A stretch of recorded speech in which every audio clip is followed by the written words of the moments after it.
Election commission chief Gyanesh Kumar press conference करके कहते हैं कि सीसीटीवी फुटेज देने से महिलाओं की निजता पर सवाल उठने लगेगा।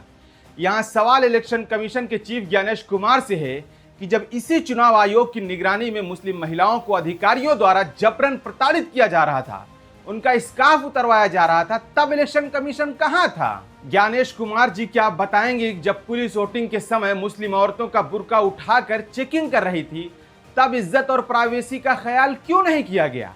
क्या सिर्फ वोटिंग बूथ की सीसीटीवी फुटेज दिखाने में ही औरतों की इज्जत खतरे में आ जाएगी?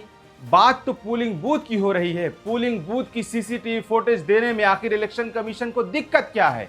मतदाता सूची दे देने में इलेक्शन कमीशन को आखिर दिक्कत क्या है? कि मशीन रीडेबल मतदाता सूची का सवाल है। माननीय सुप्रीम कोर्ट 2019 में ही कह चुका है कि यह मतदाता की निजता का हनन हो सकता है। Voter privacy can be breached. हमने कुछ दिन पहले देखा कि कई मतदाताओं की फोटो उनकी अनुमति के बिना मीडिया के समक्ष रखी गई, उनके ऊपर आरोप लगाए गए, उनका इस्तेमाल किया गया। क्या अपनी माताओं, बहुओं, बेटियों सहित किसी भी मतदाता की सीसीटीवी वीडियो चुनाव आयोग को साझा करनी चाहिए क्या?